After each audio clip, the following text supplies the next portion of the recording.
As penas alternativas podem abrir caminho para descongestionar a justiça, diminuir a superlotação carcerária e ressocializar o apenado. Elas também buscam reduzir a incidência criminal.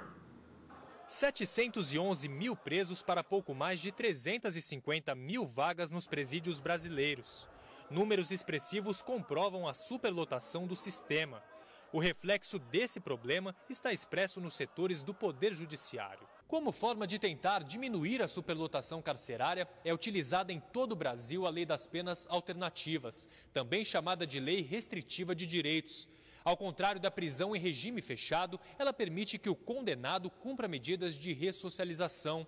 Mas para ganhar esse direito, é preciso que o reeducando se encaixe em uma série de critérios. A pena restritiva de direitos, ela substitui a pena restritiva de liberdade, mas com algumas condicionantes. A primeira delas é que a condenação da pessoa, do réu, não ultrapasse 4 anos. Primeiro lugar. Segundo lugar, é que esse crime que ele praticou não tenha sido com violência, com coação à pessoa, crimes contra o patrimônio, e seja uma espécie de crime culposo. Terceiro, esse cidadão acusado, condenado, ele não deve ser reincidente. Entre as penas restritivas de direitos estão o pagamento de multas, prestação de serviços a entidades públicas ou à comunidade, perda de bens e valores, limitação de fim de semana e interdição temporária de direitos. Para esse especialista em sistema penitenciário, a atual situação carcerária do Brasil não favorece a ressocialização dos detentos e explica que as atividades como o trabalho para a redução da pena são uma boa forma de reinserção à sociedade. Se nós não tentarmos, de alguma forma, seja através do judiciário, através das leis ou através do meio social, reeducarmos essas pessoas que saíram da linha tênue entre a vida correta e não, nós teremos aí a reincidência. Então, de cada 100 que saem, 82 retornam, são 82 casos de reincidência, 82 crimes cometidos que nós teremos que nova penalização, e nós seremos as vítimas.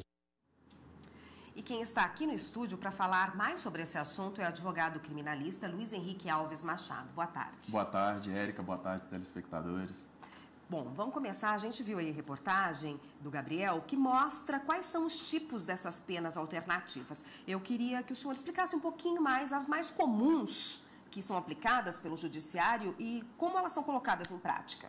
Bem, as penas alternativas, elas estão elencadas, Érica, no artigo 43 do Código Penal. E ali tem a previsão bastante clara da pena de prestação pecuniária, prestação de serviço à comunidade ou entidades públicas, limitação de final de semana, interdição temporária de direitos e também a perda de bens ou valores. E aí vai depender do caso concreto. Para dar um exemplo para o telespectador, se o indivíduo cometeu um delito de trânsito, é muito mais apropriado aplicar a pena de interdição temporária de direitos na modalidade de suspensão da carteira de habilitação. Que é uma pena.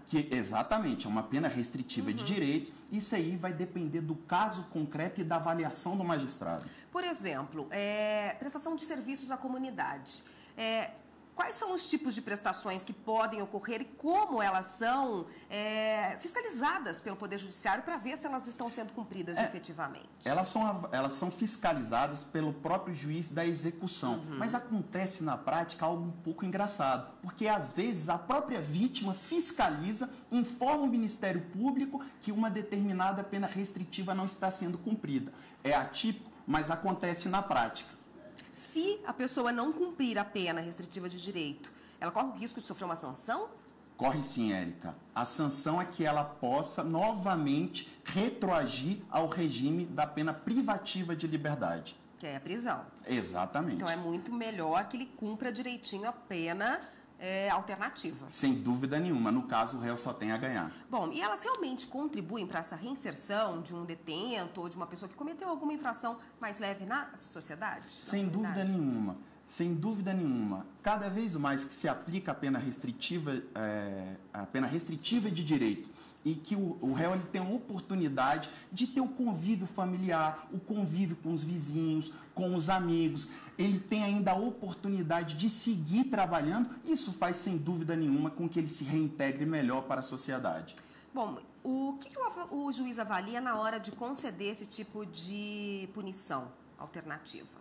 Bem, ele deve avaliar os requisitos do artigo 44 do Código Penal. Primeiro,